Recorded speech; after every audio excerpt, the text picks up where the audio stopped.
Bonjour et merci de prendre rendez-vous tous les matins sur les antennes des médias leaders Truth TV et Watt FM. Vous le savez, vous êtes à l'émission Le Tribunal de l'actualité, 4e et avant-dernière convocation de la semaine. Cette émission est également accessible à travers les plateformes Facebook et YouTube. Je suis Adam Scalet Ouedraogo. Mesdames, Messieurs, bonjour. Bonjour également aux juges de siège, Ben Abouma, Geoffroy Vaha. Bonjour et bienvenue. Bonjour, Président Ouedraogo. Bonjour, juge Vaha. Bonjour, Madame, Messieurs. Bonjour, juge Bougma. Bonjour, Président. Bonjour, auditeurs et téléspectateurs. Retrait du PDC de Sarah Sérémé de la majorité présidentielle. Cette décision continue de faire des saignées au sein du parti après la démission de 6 membres du bureau exécutif national. Louise Ango a en tout cas déposé ses valises, a rendu sa démission et a quitté le navire PDC. Les juges vont jeter leur regard sur cette actualité. Nous allons également nous intéresser à un autre sujet d'actualité. Il s'agit notamment de l'avenir politique de Luc Adolphe Thiaw.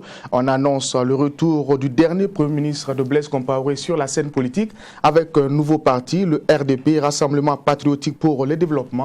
Le décryptage de ces deux sujets après la première virgule, les avant-propos.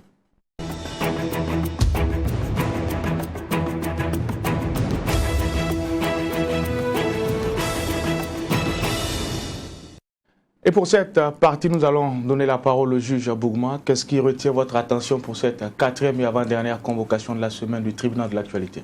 Merci, Président. Ce qui retient mon attention, c'est le reportage produit par notre service de rédaction sur le canal d'évacuation des eaux usées à Gunguin, dont une compagnie de transport TSR est pointée du doigt par les riverains à cause des odeurs nauséabondes, et l'accusation est que c'est cette compagnie de transport qui a orienté les tuyaux des toilettes de la compagnie de TSR vers le caniveau, qui en même temps c'est son canal d'évacuation de ces eaux-là.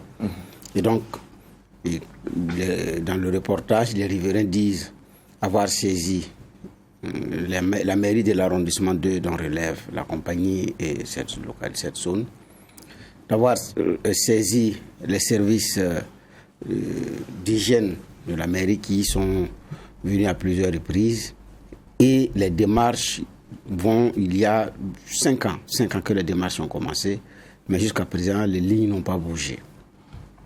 Maintenant, dans le même reportage, il y a un des responsables de la compagnie qui dit que non, l'origine des odeurs est à rechercher ailleurs, et que c'est un faux procès qui est fait à la compagnie, sinon ce n'est pas TSR qui le fait.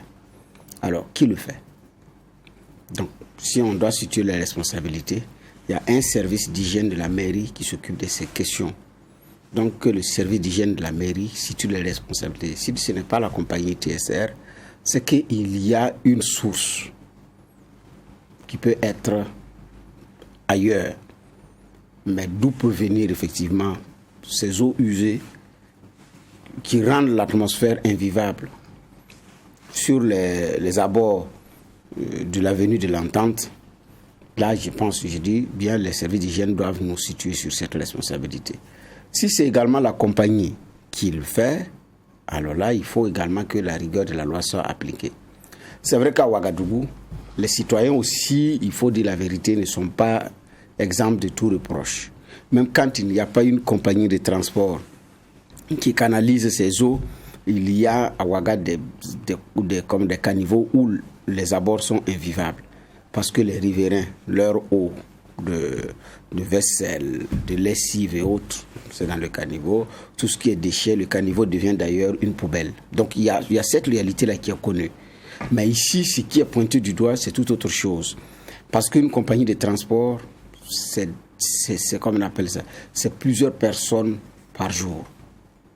Parfois le millier par jour qui font la navette. Donc, entre les eaux des toilettes, pour les déchets lourds ou liquides, donc pour les urines, attention, c'est comme on appelle ça, c'est beaucoup de mauvaises odeurs. Je dis bien, c'est une interpellation qui est faite. Parce que quand les gens sont reclus dans leur boutique et ne veulent pas mettre le nez dehors parce que ça sent très mauvais et qu'il y a des responsabilités à situer, et une mairie qui prend son temps depuis 5 ans, voilà, j'avoue que ce n'est pas normal. Donc nous interpellons qui de droit pour reprendre les investigations. Ici c'est la compagnie qu'elle assume ce que la loi a donné comme mesure pour comment on appelle ça, pour l'application. Si ce n'est pas la compagnie, c'est que je dis bien, la source est à trouver ailleurs. Mais ça peut être où? Je pense que les services d'hygiène sont outillés pour pouvoir le savoir. C'est ça mon avant-propos. Merci, juge Bouma. Juge Va. Oui, merci Président. Moi, je vais m'intéresser au Niger et ce qui s'y est passé à la frontière Mali, région Tillabéri. On parle de 84 personnes qui ont été prises au piège par une embuscade de terroristes. Et c'est des milices, je vais dire milices, mais c'est un comité d'autodéfense avec le maire qui décide d'aller appréhender une taupe de terroristes. Donc la personne ciblée, ils y sont allés et c'est au retour qu'ils tombent dans une embuscade. Parce que, selon certaines informations, leur itinéraire aurait été aussi donc donné par une autre taupe. Donc, vous comprenez, ils tombent dans une embuscade et on retrouve après le maire, mais beaucoup d'autres personnes qu'on ne retrouve pas jusqu'à présent. Et on craint qu'il y ait beaucoup de morts dans ce qui s'y est passé. Mais en même temps, ça pose beaucoup de questions, puisque au Niger, officiellement, il n'y a pas de comité d'autodéfense. Et de ce qui paraîtrait, il y aurait par devers eux des AK-47, donc c'est des gens qui sont très bien armés. Et ils circulent dans des zones où, à certaines heures aussi, il est interdit de circuler avec les engins à 2 roues. Donc, ça veut dire que là où l'État devient impuissant, chacun trouve le moyen de se sécuriser. Et c'est ce qui est en train de se passer. Avoir une offre qu'on compose avec les moyens de bord pour faire face à une terreur. Mais ça aussi, le problème c'est que ça laisse libre cours à certaines dérives possibles. Et c'est ce que ce cas-là est en train de nous montrer. Parce que vous voyez un maire qui a une quarantaine de motos autour de lui et qui s'en va en mission d'arrestation et ou d'élimination d'une taupe. Vous comprenez où on en est. C'est-à-dire même là, voyez un peu la vocation du maire, voyez même les fonctions du maire, voyez un peu jusqu'où les prérogatives du fait d'une situation se retrouvent très élargies. Donc on est dans des localités où l'État est pratiquement absent et chacun, c'est comme le Far West, chacun fait un peu ce qu'il peut et c'est dommage. Mais ça aussi, ça paraît, quand on regarde comme ça, surréaliste, mais c'est la réalité de beaucoup de contrées où l'État n'est pratiquement plus présent, où l'État n'a plus d'offres pour sécuriser les populations, où les populations se débrouillent comme elles peuvent. Et vous n'allez pas vous poser la question de savoir comment ces personnes ont eu ces armes-là. Mais qu'est-ce que vous faites lorsque le camp d'en face vient vous terroriser chaque matin avec des types d'armes? À un moment donné, vous êtes obligé, vous aussi, de trouver des moyens. Et c'est ce qui est en train d'arriver dans cette zone-là. Mais c'est dommage, j'espère qu'on pourra retrouver la majeure partie de ceux qui sont encore recherchés. Il y a des ratissages qui sont en train d'être faits. Et il y a beaucoup d'enseignements, en tout cas, à tirer de ce qui s'y passe. Et on comprend pourquoi est-ce que notre zone est si fragile. C'est à la frontière avec le Mali, vous allez voir que c'est des gens qui, lorsque c'est chaud ici, ils passent la frontière, ils sont de l'autre côté. Et là, ça devient le ventre mou, ils reviennent. Et ça devient très compliqué. Merci, messieurs les juges. Nous allons également dire merci aux équipes derrière la caméra qui nous permettent d'être ensemble du lundi au vendredi en direct et en simultané sur les médias leaders Truth TV et Watt FM. Je l'ai dit, cette convocation va essentiellement jeter son regard sur l'actualité politique au Burkina Faso. Louise Ango a rendu sa démission et quitte justement le navire PDC. L'actuel ministre délégué auprès du ministre de l'Industrie, du Commerce et de l'Artisanat, faut-il le rappeler, était également la 9e vice-présidente du Parti pour le développement et le changement PDC. Alors clairement, le mot d'ordre du PDC de quitter le gouvernement n'a pas été suivi par Louise Ango. Juge Bougman, votre regard là-dessus, est-ce que vous êtes surpris par cette décision? Non, parce que je l'avais évoqué ici en sourdine. J'avais dit entre un parti qui quitte un gouvernement et la représentante ou le représentant de ce parti-là dans le gouvernement également qui quitte. C'est deux choses différentes. Il faut savoir faire la part des choses.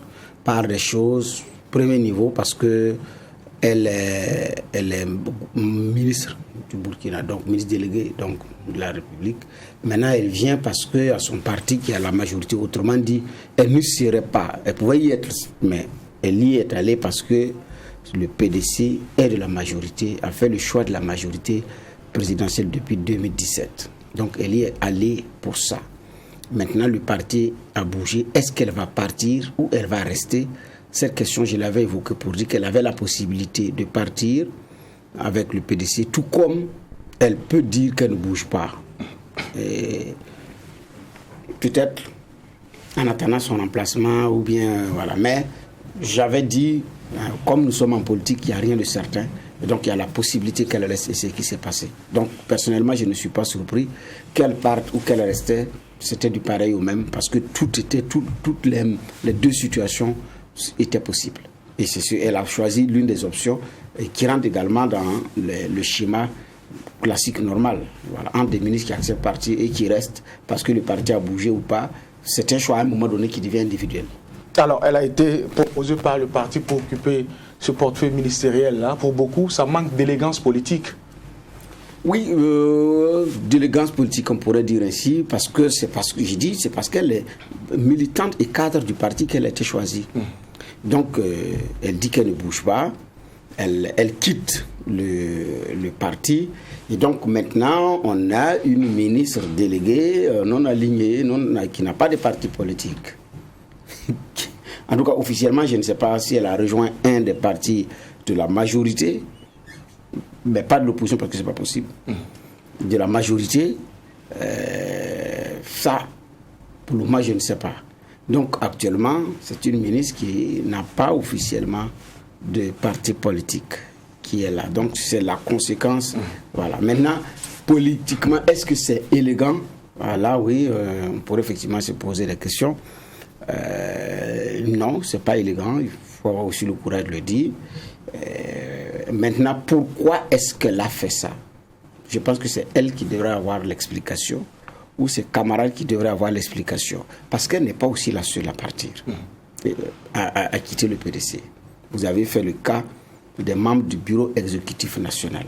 Le bureau exécutif national, c'est l'organe pivot du parti qui est chargé de l'exécution de ce que le Congrès ou le BPN aura arrêté. Donc c'est la machine du parti qui représente le parti, c'est l'image du parti.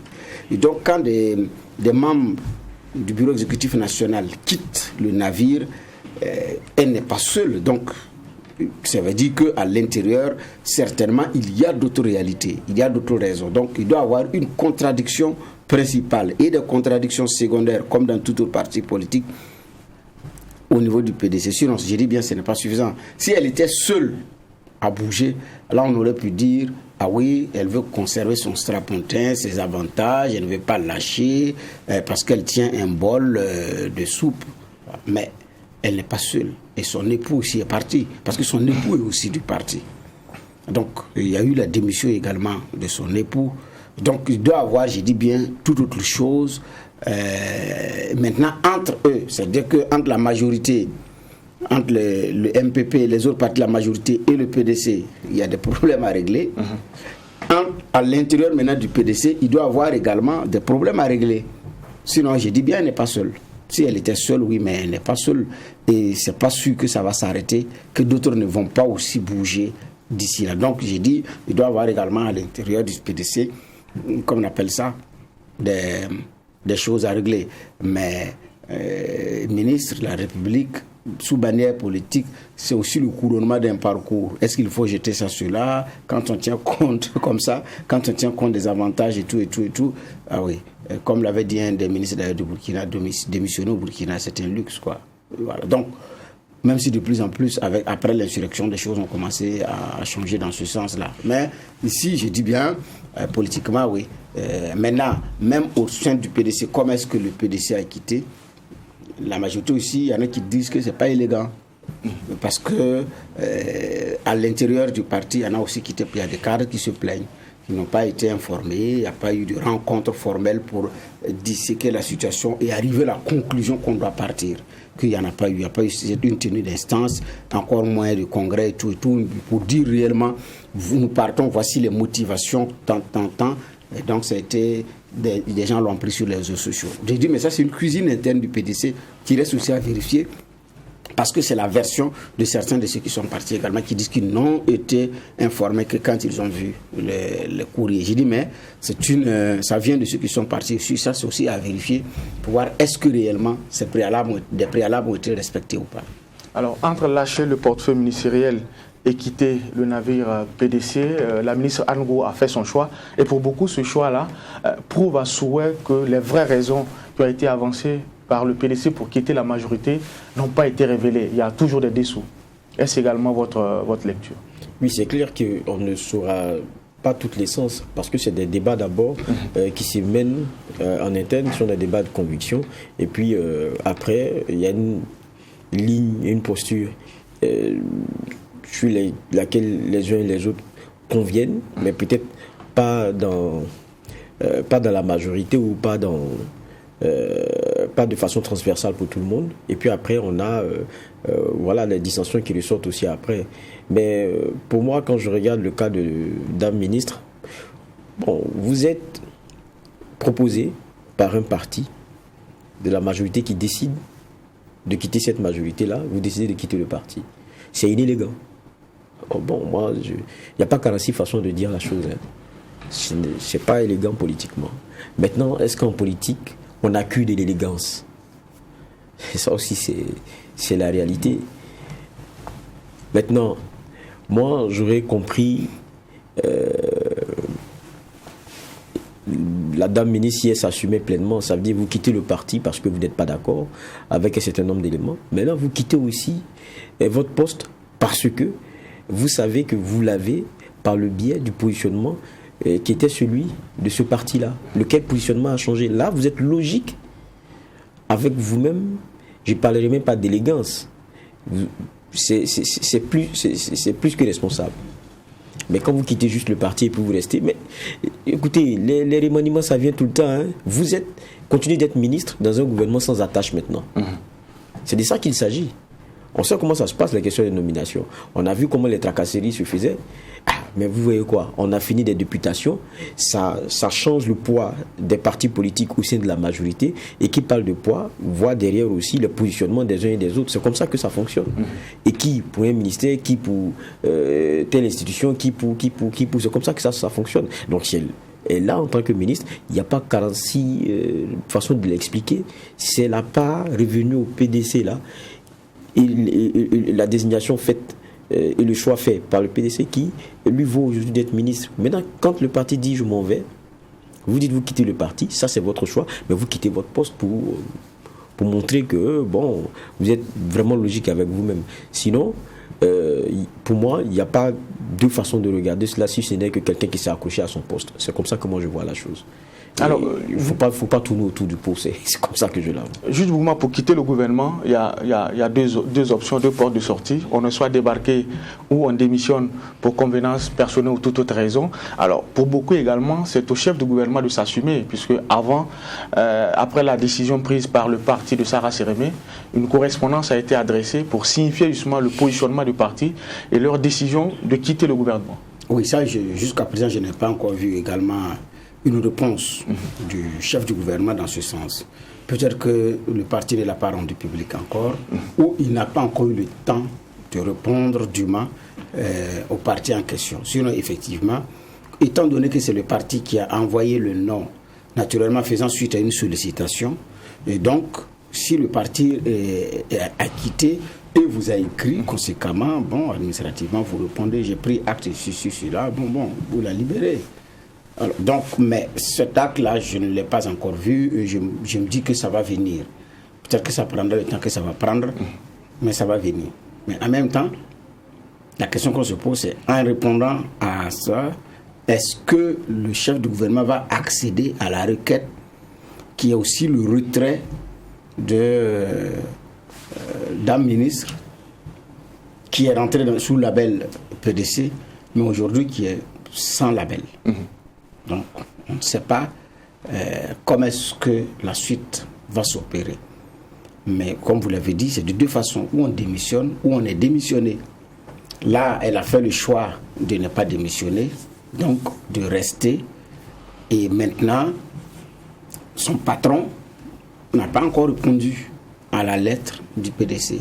Alors que il y a quand même un droit de réponse qui doit être adressé parce que vous êtes, vous adressez un courrier, vous répondez dûment. Maintenant, s'il y a un silence, ça veut dire que, les uns les autres feront la sourde oreille. Et là aussi, ça ne va pas être élégant. Si vous dites que, votre parti a quitté le parti, mais le pays a toujours besoin de compétences de votre cadre. Nous allons maintenir son appartenance au gouvernement dans l'attente qu'elle atteigne la feuille de route qui lui a été assignée, parce que c'est vrai qu'elle est venue sous votre bannière, mais elle est précieuse pour la République. Donc nous allons garder. Ça, c'est maintenant un autre niveau de débat. Tout comme de dire, oui, elle est venue, vous avez quitté la majorité, vous réclamez votre cadre, prenez votre cadre. Mais au moins une réponse doit être donnée pour consacrer, je reprends vos termes, une élégance dans la façon effectivement de faire. Maintenant, comme c'est elle-même, la dame ministre même, qui a pris le devant pour comme on appelle ça, de façon inélégante pour cette action, bon, cela peut-être présage que elle ne va pas bouger. Peut-être que d'ailleurs, elle a été inspirée d'écrits pour dire que tu quittes le parti. Voilà, j'ai dit, monsieur avait déjà pris les devants, d'autres cadres avaient déjà démissionné. Peut-être qu'il y en aura, peut-être qu'il n'en aura plus. Il peut aussi avoir des entrées de nouvelles, parce que c'est les partis politiques comme ça, de nouveaux membres au sein du PDC. Mais l'histoire marque que dans son parcours, ce geste quand même, le geste n'a pas été élégant, et ça manque également de cohérence, comme Geoffroy l'a relevé. Alors que la cohérence, c'est de quitter, le gouvernement, et de quitter le parti. Maintenant, si vous partez dans un parti militaire, dans un autre parti de la majorité qui vous refait revenir dans le gouvernement, ça, excusez-moi, il n'y aura pas à redire. Ça pourrait être perçu comme quelque chose de monté, mais bon, bref. Mais en tout cas, c'est une façon inélégante de faire. Et en même temps, ce genre d'action sape la confiance des citoyens vis-à-vis de la politique et des hommes politiques, qui ne sont là qu'en fonction des intérêts. Ne perdant pas de vue que c'est parce que aussi le PDC a été un parti de la majorité que ses bases se sont élargies à un moment donné, aller engranger à 3 députés. Il y a une présidente d'honneur qui a un parcours, qui a un combat, qui est, comme on appelle ça, qui a été à plusieurs fois également été élu député, donc qui connaît le terrain, mais il y a, comme on appelle ça, il n'y a que l'appartenance à la majorité facilite un certain nombre de choses, et ça, on ne peut pas nier cela. Mais maintenant, est-ce que le PM va répondre?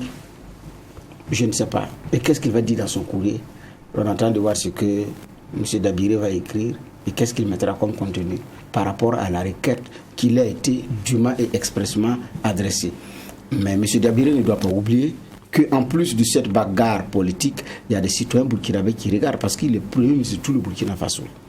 Donc, des Burkinabés, par le touchement de leur parti, ont écrit au premier ministre burkinabé. Et les citoyens burkinabés attendent de savoir ce que leur premier ministre va dire. Donc, en répondant au PDC, non seulement le premier ministre répond au PDC, mais il répond au burkinabé. Elle m'a écrit, je lui réponds. C'est ça aussi l'élégance en administration. Mais est-ce que ça va venir? Je ne sais pas. D'accord. Alors c'est vrai qu'avec le cas Louise Ango, ça ramène, ça remet au goût du jour le débat sur le positionnement des acteurs politiques une fois nommés à des postes de responsabilité. Quand on est nommé ministre, on devient un ministre de la République, pas un ministre du parti. Le débat s'est également posé avec les députés qui souvent, on estime qu'ils ne reçoivent plus ou ne tiennent plus compte des mots d'ordre de leur parti d'origine une fois à l'Assemblée, parce que le mandat il est national. Ils sont là pour représenter le peuple. Est-ce que justement il ne faut pas clarifier ce débat-là? C'est vrai qu'on est nommé sous la bannière d'un parti, mais une fois nommé, on devient un représentant de l'État, on devient un commis de l'État, on devient tout simplement au service de la nation. Non, je pense que ça c'est compris, c'est sûr. C'est bien pour cela que le départ du PDC de la majorité ne se fait pas en termes de, comment on appelle, de conclusion tirée ici, ne se fait pas en même temps avec le débarquement de Dame Ministre. Sinon, si ce n'était pas perçu comme ça, dès que l'officialisation de quitter la majorité est faite, de facto, on a une décision qui vient voilà, débarquer Dame Ministre. C'est pas comme ça que ça fonctionne. Et puis quoi qu'on dise, la ministre, ça devient au niveau du gouvernement, c'est une collaboratrice. Donc il y a un traitement qui va avec, il y a tout ça. C'est des gens qui ont bossé ensemble et qui continuent de bosser ensemble et qui travaillent sur des dossiers avec le regard qui est celui de Burkinabé, pas forcément le prisme du parti qui prime. Donc maintenant, derrière, n'oublions pas aussi que c'est un attelage qui fait ce pouvoir-là. Et cet attelage, il est sur la base, je dis encore une fois, de ce que chacun pèse dans cette majorité. Bon, regardez le parent. Avec les derniers résultats, ça tombait comme une tautologie, comme quelque chose de trivial, qu'ils perdent ce qu'ils avaient comme poste au niveau du gouvernement, le poste ministériel. Et ça, c'est la résultante des mauvaises performances. C'est comme ça, il y a une réduction de cadre qui se fait.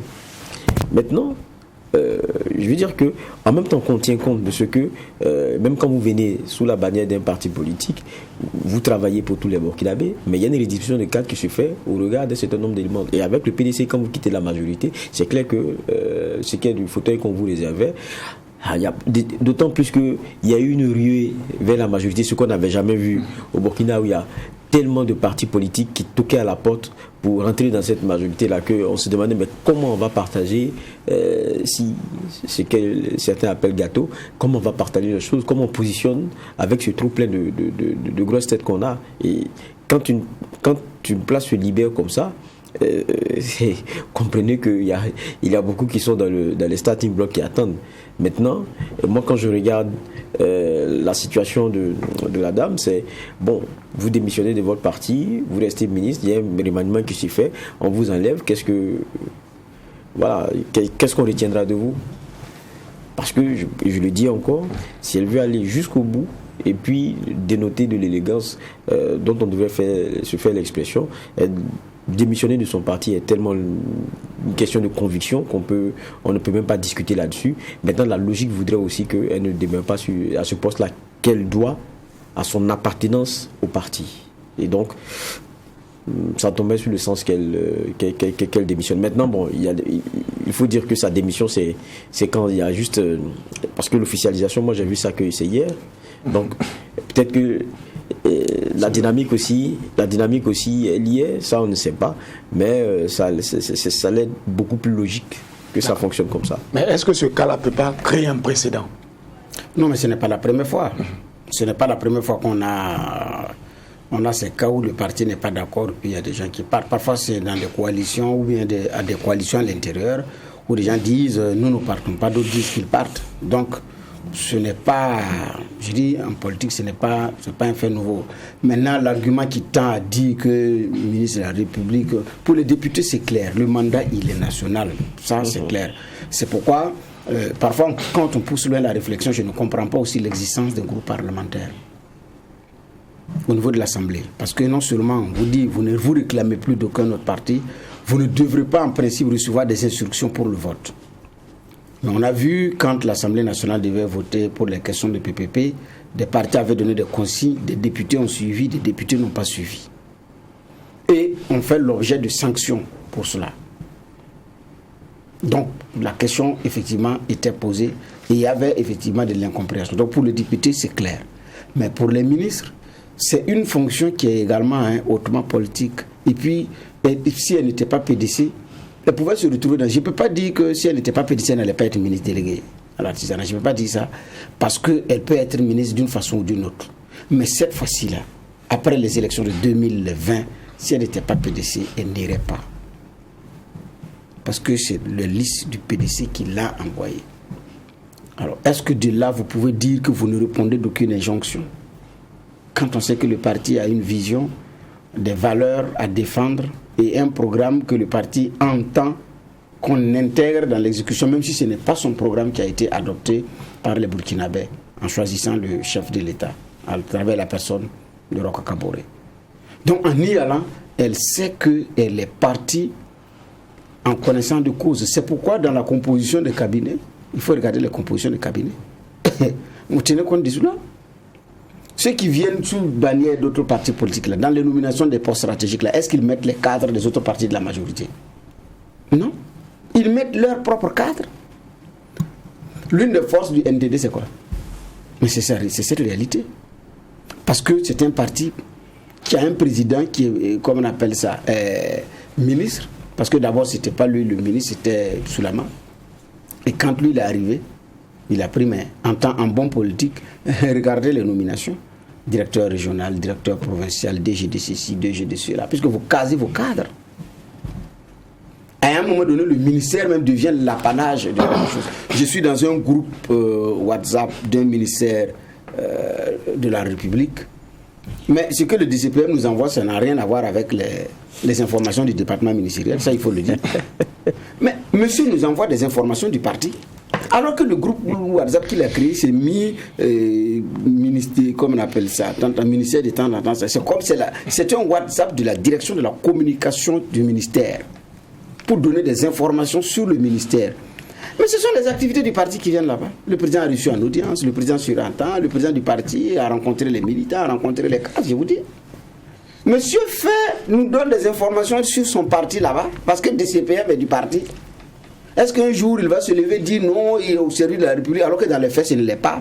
Il faut avoir le courage de dire que quand vous partez sous la bannière ou le label de, comment on appelle ça, d'une entité dans un gouvernement qui est hautement politique, parce que vous assumez des fonctions administratives et politiques, c'est ça être ministre. Si vous n'intégrez pas la donne politique, vous bougez. Il ne faut pas qu'on se mente.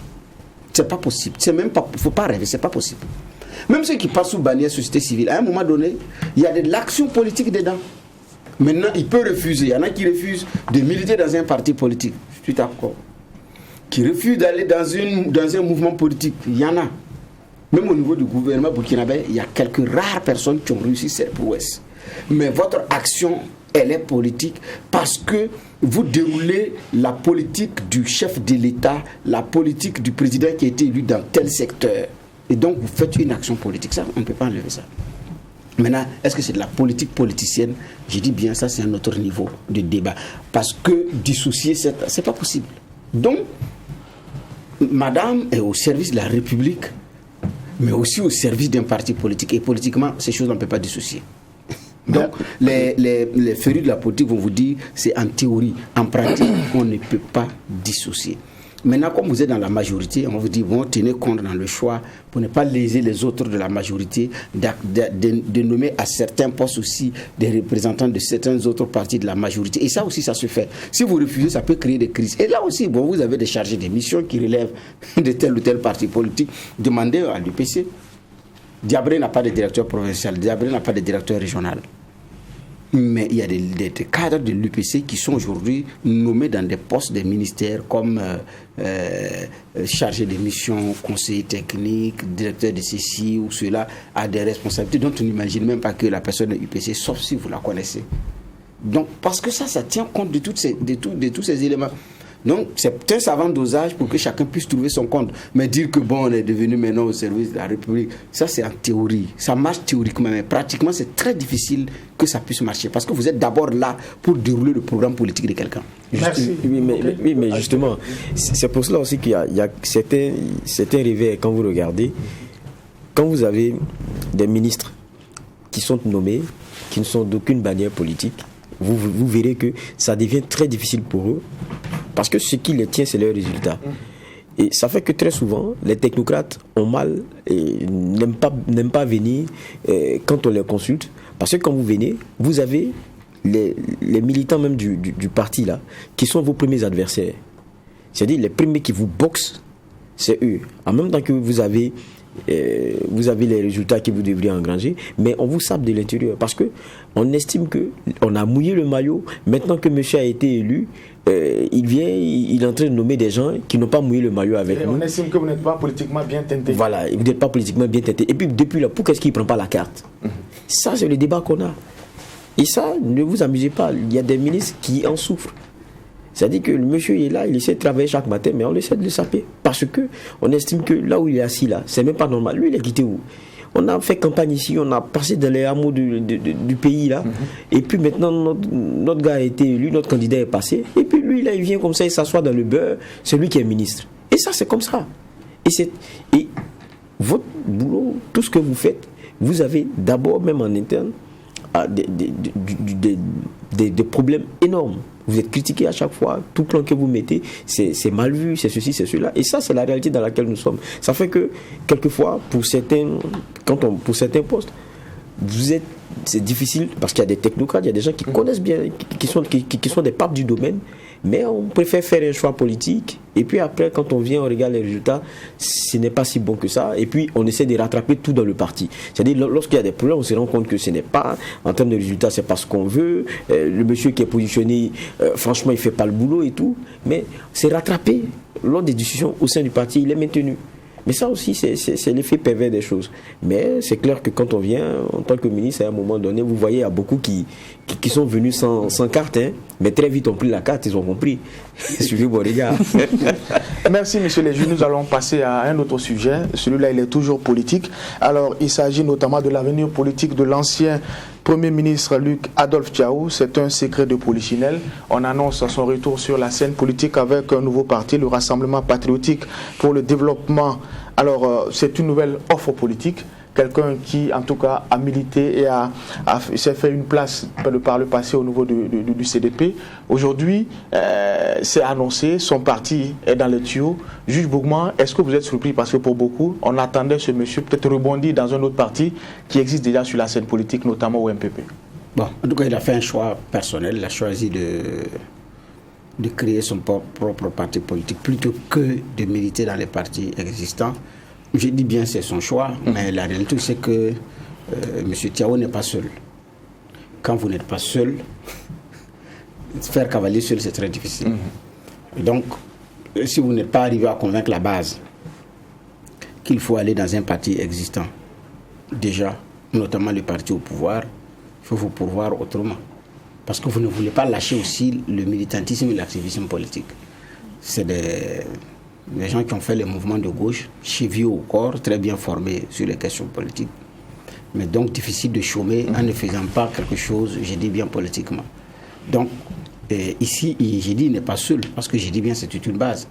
Maintenant, quand on compare, Bougouma, Jérôme et ses camarades ont fait le choix d'aller au MPP, parce que leur démission aussi du CDP vers le MPP, ça a aussi été l'objet de rencontres, en tout cas peut-être pas avec toute la bande de ceux qui sont partis, mais en tout cas les leaders de ceux qui ont bougé là se sont parlé pour voir la nécessité de partir et où partir. C'est des questions qui avaient été déjà réglées avant leur démission, et quand ils démissionnaient, ils savaient déjà où ils partaient.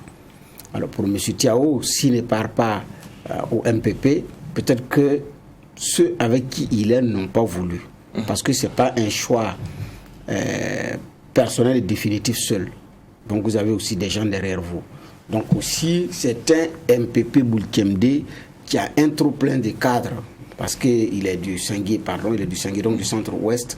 Donc c'est un MPP du Sanguier qui a un trop plein de cadres. C'est un parti qui déborde. Et là-bas la majorité est très bien calée à travers l'UNIR et à travers le MPP. C'est vrai, la NAFA était là-bas, mais la NAFA a vraiment perdu le terrain, quoi. Donc, mais le CDP au Sanguier aussi, ça va, mais bon, comme il y a toute une crise à l'interne, c'est pas aussi évident. Donc c'est un Luc Adolphe Thiaw qui veut aussi se positionner, mais qui regarde en fonction des réalités de terrain du Sanguier et du centre-ouest de façon générale. Donc il y a ce regard objectif également qu'il a, tenant compte également d'une autre réalité de terrain qui, aux yeux de certains observateurs, ont milité en ce qu'il ne soit pas élu député. C'est aussi la couleur ethnique dans ces sous-composantes. Et ça, c'est un débat également qu'il ne faut pas perdre de vue. Sinon, c'est un monsieur qui est très populaire dans le Sanguier. C'est ce Premier ministre-là qui a envoyé beaucoup de forages, beaucoup de réalisations d'infrastructures, je vais dire, voilà, d'infrastructures dans la zone. C'est l'un des premiers ministres également qui est très proche, qui danse très facilement le binon, et puis bon, qui prend sa calebassée de Dolo et puis qui démarre dans son véhicule pour Ouagadougou, quoi. Donc ça, c'est une proximité. Donc sur le plan social, il y a une bonne proximité qui était là. C'est vrai qu'il est tombé avec Blaise à l'insurrection populaire. Ce qui avait été retenu contre lui, c'est la fameuse réquisition spéciale où il avait été traité de tous les noms d'oiseaux, mais c'est aussi le courageux qui est revenu. Qui est revenu. Au moment où certains ministres ne veulent même pas venir, lui qui était le chef du gouvernement, qui est revenu, pour affronter une justice. Donc maintenant, qui est libre de tous ces mouvements en attendant que le dossier judiciaire soit totalement vidé, mais qui, je dis bien, qui se balade comme il veut. qui est aussi apprécié. J'ai dit, nous, c'était la réquisition, ce n'est pas le dirigeant aussi qui a été méchant ou certains dirigeants qui étaient arrogants, ça il faut le dire. Dans le Sera de Blaise, il y en a aussi ce n'était pas simple. Hein. Quand ils prennent la parole, vous pensez que c'était Dieu, quoi. Donc c'est l'homme qui a su conserver son image, mais aujourd'hui, un retour avec un parti politique, ira-t-il à la majorité ou à l'opposition? Mon regard me dit que peut-être monsieur ira à la majorité, pas forcément à l'opposition, compte tenu d'un certain nombre de réalités. Mais bon, comme ce n'est pas encore officialisé, on ne sait pas s'il faisait le choix de la majorité ou de l'opposition.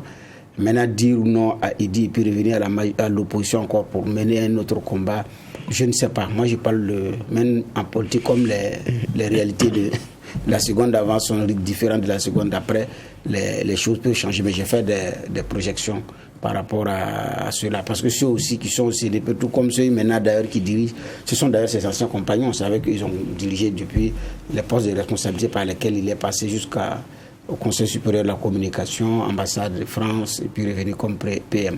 Maintenant, créer un parti politique, ça demande également du travail, ça demande des hommes et ça demande de l'argent. Et s'il a les ressources encore, là je ne saurais le dire. Alors juste avec l'annonce de la création du parti de Luc Adolphe Diao, on a un pan de la réponse sur l'avenir politique de ce monsieur-là. Mais comme Juge Bourma l'a dit, jusqu'à présent, pas de réponse ou pas d'information sur son positionnement. Est-ce que vous serez surpris de le voir, une fois le parti créé, déposer sa valise du côté de la majorité présidentielle? Pour moi, c'est ce qui paraît le plus probable quand on analyse. Parce que quand vous regardez sa démission du CDP, ça date que du 16 septembre, si ma mémoire est bonne. Exact. Du 16 septembre dernier. Et ça encore, ça a surpris beaucoup. Parce que quand vous regardez, c'était quand même quelqu'un qui figurait encore parmi les soutiens et les bonnes oreilles de Eddy Komboïgo au sein du CDP, alors que tout le monde sait comment il y avait beaucoup de turpitudes au sein de ce parti-là. Et c'était une figure qui comptait et qui apportait le visage de ce que, les caciques du CDP sont encore avec Eddy Komboïgo. Et ça, il symbolisait aussi ce visage-là. Et quand il est parti, ça surprit beaucoup. Avec la lettre qu'on avait, et chacun se demandait, mais il pose les valises ailleurs, ou comme d'autres qui sont directement allés au MPP. Je pense qu'on a la réponse maintenant, il crée son parti. Mais est-ce qu'il n'y a pas aussi la leçon qui est tirée d'un certain nombre d'éléments, notamment dont Bernard parlait tout à l'heure, parce que vous prenez le Sanguier, c'est âprement disputé, lui-même, il a été candidat malheureux pour ce qui est de novembre dernier. Peut-être qu'il a tiré toutes les leçons de ce que cette machine-là peut lui apporter dans ce contexte-là. Peut-être se dit-il que en réorganisant ses forces, avec lui à la tête et sans le CDP, il peut donc obtenir peut-être des résultats plus probants. Peut-être c'est ce choix-là qu'il a fait, et donc du coup on a le parti qui est créé. Mais quand je regarde aussi dans le parcours de l'homme, vous savez, politiquement, à un moment donné aussi, il faut s'assumer. Et quand vous regardez ce qu'est le CDP aujourd'hui, il est tenu par Eddy de main de maître. Les anciens visages qu'on connaissait, petit à petit, il y a beaucoup qui ont sauté. Et il y a aussi les réalités que les uns et les autres ont pour ce qui est d'un certain passé, qui n'est pas encore élagué, quoi qu'on dise, parce que le fameux procès, il a commencé, il ne s'est pas achevé. Donc il y a beaucoup de choses qu'il faut mettre en ligne de compte dans les analyses et les évolutions voulues pour chacun sur le plan politique. Il faut continuer d'exister. Quand vous regardez, créer un parti politique, ça, on connaît au nombre de partis que nous avons au Burkina Faso, on se rend compte que c'est pas ça qui est le plus dur. Maintenant, c'est pouvoir le tenir. Qui il a derrière, avec qui il est. Moi, je pense que c'est ça les grandes questions aujourd'hui pour voir les orientations qui peuvent être celles de ce parti-là. Et quand on regarde le parcours de ce monsieur, c'est sûr que quand il crée un parti politique, il ne va pas seul. Maintenant, avec qui il est, je pense que c'est ça qui va nous permettre de mieux lire dans la force que ce parti-là va incarner. Mais on sent que c'est un choix qui a été bien mûri, parce que quand vous regardez, Bernard le rappelait, d'abord, ils étaient tous partis en Côte d'Ivoire, lui il est rentré, Quand il est rentré, il a été arrêté et tout. Mais jusqu'à septembre, il est resté dans ce parti-là qu'est le CDP, il a tenu.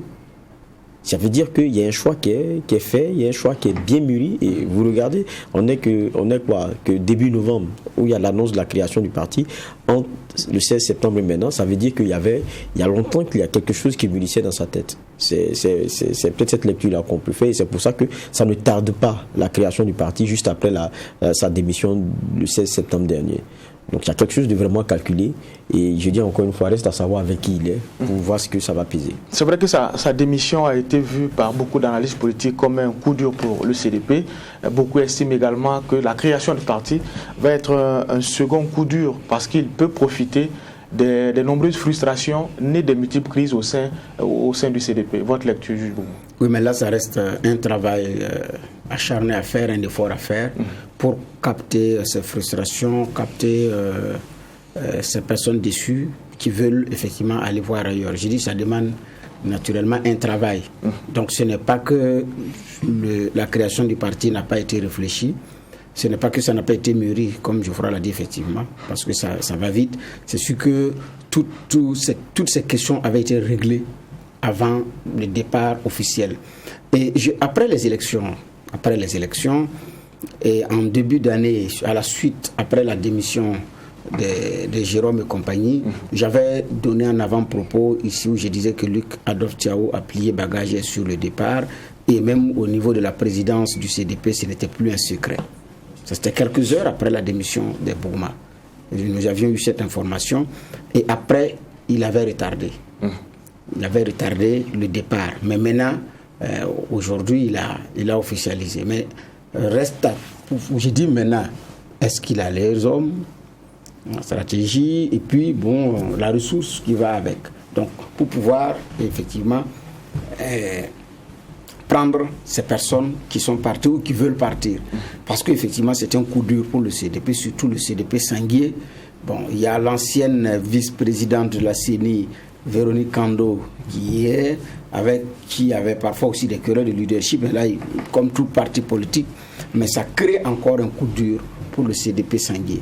Mais maintenant, est-ce qu'il aura un bon lot du CDP Sanguier comme Bougma et Isaka Congo du centre-est ont eu du centre-sud, centre-sud ont eu un bon lot de militants du CDP pour amener au MPP. Parce qu'eux, ils sont vraiment partis avec un bon lot.